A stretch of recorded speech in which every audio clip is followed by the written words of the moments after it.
Donc nous voici de retour pour une troisième vidéo consacrée à ce polycopier sur la division euclidienne. Et dans ce quatrième paragraphe, nous allons voir les conséquences de la division euclidienne. Donc bien sûr, il y aura des conséquences dans le prochain chapitre, hein, mais des conséquences qu'on peut faire tout de suite, une conséquence assez simple, c'est le critère de divisibilité avec la division euclidienne. Donc Donc pourquoi, quel est le lien finalement entre la division euclidienne et la divisibilité? Pourquoi en arithmétique on s'intéresse à la division euclidienne, sachant que l'objectif de l'arithmétique c'est d'étudier la notion de divisibilité. Donc il faut qu'il y ait un lien entre la division euclidienne et la notion de divisibilité, sinon la division euclidienne aurait rien à faire en arithmétique.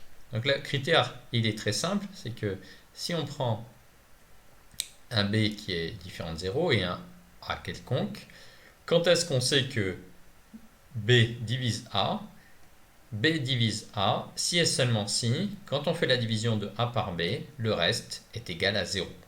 Donc, c'est quelque chose auquel on a été habitué très petit, hein, c'est pour savoir si un nombre est divisible par 7, par exemple. Si 7 divise un certain nombre, on prend ce nombre, on effectue la division euclidienne, et si le reste est égal à 0, ben, le nombre est divisible par 7. Donc on a ce critère de divisibilité grâce à la division euclidienne qui est assez simple et c'est ce à quoi va nous servir la division euclidienne. En fait, dans beaucoup de situations, hein, Alors, quand vous étiez petit, vous faisiez ça avec des nombres concrets. Ici, les nombres A et B, il faut penser que très souvent, ce sont des nombres abstraits. On va quand même avoir cette idée-là dans beaucoup de démonstrations. Quand on voudra montrer que A est un multiple de B ou que B divise A, souvent on va y penser plutôt que montrer que A est un multiple de B. On va effectuer la division euclidienne, il y aura un reste. On ne saura pas si ce reste est égal à 0 ou pas, mais on va essayer de démontrer que le reste est égal à 0.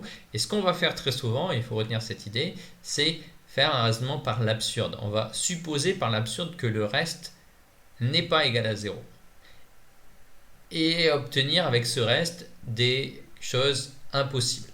Et on va démontrer comme ça que le reste est égal à 0 par raison par l'absurde. Et c'est cette stratégie qu'on va utiliser très souvent pour montrer que A est un multiple de B ou que B divise A.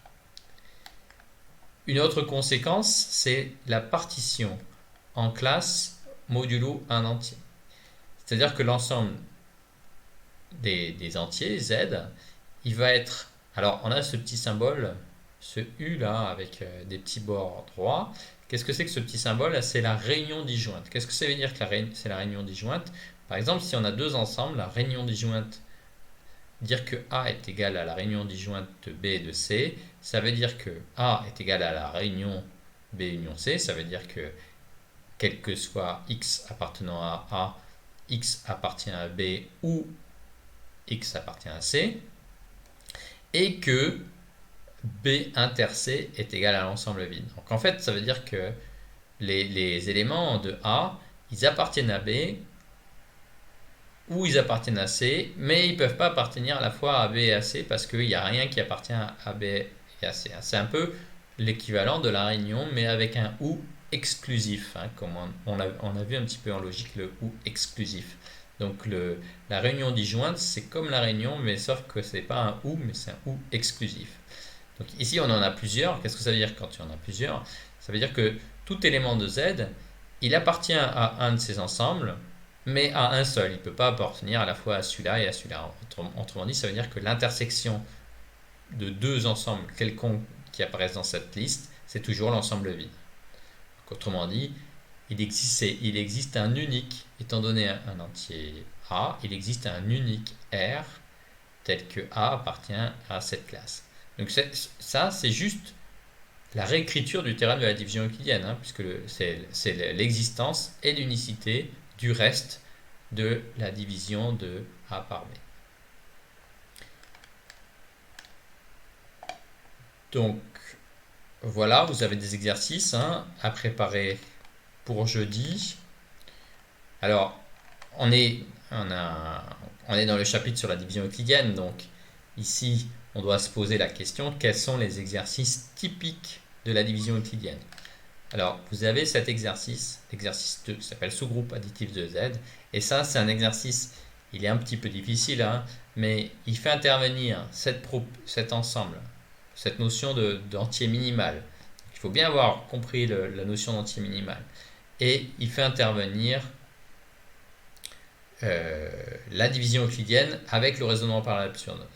Ici, c'est dans cette partie qu'on va utiliser cette idée dont j'ai parlé, qui est une idée fondamentale de l'arithmétique, c'est que pour montrer, on va prendre ici un élément de G et on va vouloir montrer que c'est un multiple de M. Et pour montrer que c'est un multiple de M, on va diviser cet élément par M et supposer par l'absurde que le reste n'est pas égal à 0 et essayer d'obtenir une contradiction. Donc il y a cette notion d'anti-minimal, il y a cette notion de division euclidienne, il y a cette notion de raisonnement par l'absurde. Ça, c'est un exercice, j'ai envie de dire, c'est l'exercice principal d'application de la division euclidienne. Donc c'est un exercice qu'il faudra retenir dans la façon dont il se développe, dans les questions s'enchaînent et quelles sont les idées. Il y a aussi cette notion ici d'ensemble stable par addition qu'on a vu déjà un petit peu dans le contrôle de logique. Donc parmi ces 4 exercices, j'ai envie de dire que l'exercice qu'il faudra retenir quand ce cours sera terminé, c'est cet exercice-là, l'exercice 2 sur les sous-groupes additifs de Z. Voilà, bon courage, à bientôt.